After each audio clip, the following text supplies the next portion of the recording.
Navegando os céus e a terra. A Indonésia foi povoada há cerca de 900 mil anos por imigrantes vindo pelo mar. Esses primitivos navegantes não pertenciam sequer à espécie Homo sapiens, mas ao seu ancestral Homo erectus, na verdade um macaco evoluído que caminhava usando só as duas pernas. Por isso, a navegação é talvez a mais antiga das ciências criadas pelo homem.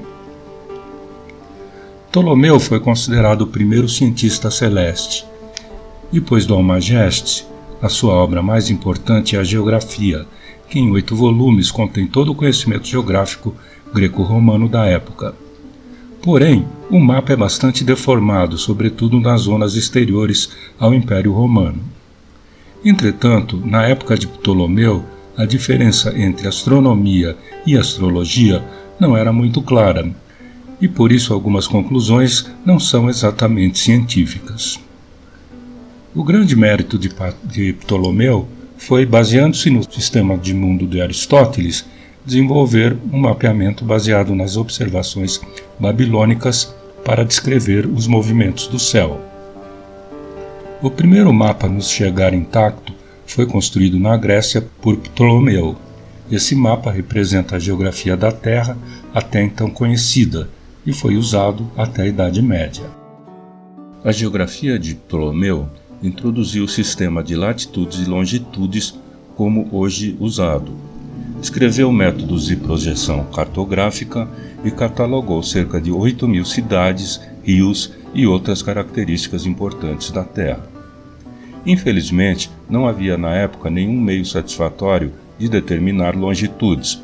Portanto, erros substanciais eram inevitáveis. Mais significativo foi o fato de que Ptolomeu subestimou o tamanho da Terra, já calculada com boa precisão por Eratóstenes.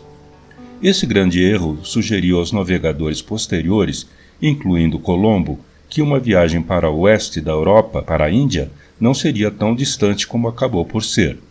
Se Colombo soubesse o quanto Ptolomeu tinha subestimado o tamanho da Terra, ele poderia nunca ter velejado. A construção de mapas sempre foi uma ciência realmente intrincada. A principal dificuldade está em transpor para o papel uma superfície plana, a geografia na superfície de uma esfera. Devemos citar Euler, que no século XVIII provou que é impossível mapear uma superfície de uma esfera em uma superfície plana sem causar uma distorção. Não podemos, através de transformações rígidas da geometria euclidiana, transferir um mapa de uma superfície esférica para uma superfície plana, ou seja, temos que escolher uma das 3 distorções. Primeiro, alterar a distância relativa entre os pontos no mapa, ou alterar as áreas relativas dos países no mapa, ou alterar a direção entre 2 pontos no mapa. Por exemplo, esse mapa é desenhado de forma que as latitudes e longitudes estejam separadas sempre pela mesma distância, sendo perpendiculares entre si, formando uma grade uniforme. Nota-se, entretanto, uma considerável distorção à medida que se afasta do Equador.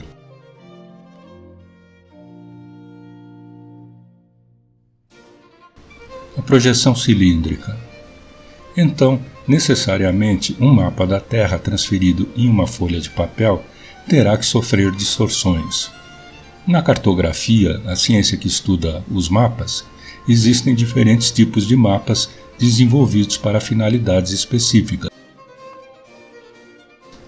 Seja qual for a finalidade do mapa, ele é construído com base na ideia de uma função matemática que associa pontos da superfície da Terra com pontos do mapa. Então, uma forma de construir um mapa da Terra numa superfície plana é usar uma função matemática onde a cada ponto na superfície da Terra corresponderá um ponto do cilindro. Uma maneira intuitiva de entender a projeção cilíndrica é imaginar um globo feito de um balão de ar elástico dentro de um cilindro de vidro. Assoprando o balão, ele tocará o cilindro na linha do Equador. Continuando a assoprar nos pontos mais próximos, acima e abaixo do Equador, estes irão aderir na parede do cilindro. À medida que o balão vai enchendo, para que o balão continue aderindo ao cilindro, sua superfície sofrerá um esticamento, tanto maior quanto mais distante o ponto estiver do equador. Imaginamos a Terra como uma esfera de raio unitário inscrito em um cilindro também de raio unitário. Cada ponto P na esfera é projetado para a superfície do cilindro. Quando o cilindro for desenvolvido em uma superfície plana, obtemos um mapa da Terra, como vimos na figura. Entretanto, nesse mapa não existem os polos norte e sul, pois eles são projetados no infinito. Pela figura, a altura do ponto P' é uma função matemática do ângulo latitude ψ. No caso, a função tangente. Y é igual a tangente de delta P'A sobre OA, que é igual a P'A dividido por R, que é igual a P'A. Já a medida de x é igual à longitude delta. Concluímos que na representação no plano, as longitudes delta não são distorcidas, mas as latitudes ψ são distorcidas pelo efeito da função matemática tangente. O resultado é que, como vimos, o mapa fica esticado nas partes superior e inferior, aumentando o tamanho dos continentes à medida que se aproxima dos polos. Já os mapas desenhados em uma superfície como a do cilindro e do cone, que podemos transferir sem compressões ou esticamentos para a superfície plana, chamamos superfícies de mapas desenvolvíveis ou conformáveis. A loxodromia. Outra questão bastante intricada para os navegadores estava na determinação da direção a seguir quando se usa um mapa na projeção cilíndrica. Até 1500 acreditava-se que se um navegador seguisse sempre em uma direção constante indicada pela bússola, digamos 30 graus nordeste, ele voltaria ao ponto de onde partiu. Mas, infelizmente, a trajetória percorrida nesse caso não é um arco de grande círculo, que faria este circuito, mas uma loxodromia, ou linha de rumo constante, que é uma linha que intercepta os vários meridianos segundo um ângulo constante, como se fosse uma hélice. O desafio para os cartógrafos do século XVI foi o de representar a direção a seguir quando se vai de um ponto a outro como uma linha reta em um mapa. Ou seja, o navegador traça no mapa uma reta entre os pontos de partida e destino, mede o ângulo em relação ao norte e posteriormente segue este rumo no mar. Isso, porém, é incorreto, pois uma linha reta desenhada no mapa não corresponde a uma direção fixa no mar. Mapa de Mercator. Uma forma de representação que permitiu eliminar essa distorção foi obtida em 1568 por Gerardus Mercator, que se tornou com toda a justiça o mais famoso construtor de mapas da história. Ele inventou o que hoje é conhecido como mapa de Mercator e que até hoje é pendurado nas salas de aula de geografia. O objetivo de Mercator era inventar um mapa que fosse o mais simples e seguro para o uso da navegação marítima daquela época. Mercator procurou obter um mapa tal que, primeiro, seria desenhado em uma folha retangular plana de papel em que os círculos correspondentes às latitudes seriam retas paralelas ao equador de igual comprimento. Os círculos correspondentes às longitudes deveriam ser retas perpendiculares ao equador, também de igual comprimento. Segundo, o mapa deveria preservar a direção entre dois pontos no globo, isso é, ser conformável. A sacada de Mercator foi fazer uma correção no espaçamento entre as latitudes proporcional à variação do comprimento dos círculos das latitudes. O comprimento dos círculos correspondentes às latitudes é dado por C igual a 2πr cosseno ψ, em que ψ é a latitude e r é o raio da Terra. Como no mapa original, todas as latitudes têm comprimento 2πr. Cada linha de latitude no mapa deve ser deslocada verticalmente na razão de 2πr dividido por 2πr cosseno ψ, o que dá secante de ψ. O encolhimento leste-oeste foi então compensado por um esticamento no sentido norte e sul entre as latitudes, formando um mapa conformável. Consequentemente, o mapa de Mercator tem um esticamento progressivo do Equador para cima e para baixo, para cada latitude, precisamente na proporção de secante de Psi. Usando esse critério, Mercator e outros posteriores a ele desenharam ponto a ponto os continentes e os mares na forma em que eram conhecidos na época.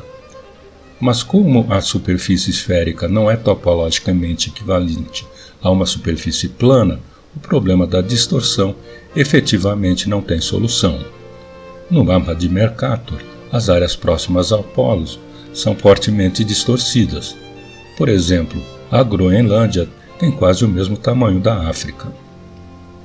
Já vimos que na época de Mercator, os marinheiros procuravam seguir um rumo fixo para seu destino, representado por uma linha reta no mapa.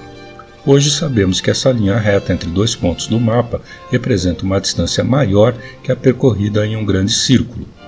Por isso, a distância entre dois pontos não é representada por uma linha reta no mapa, a não ser que os dois pontos estejam no Equador ou no mesmo grande círculo, isto é, no meridiano.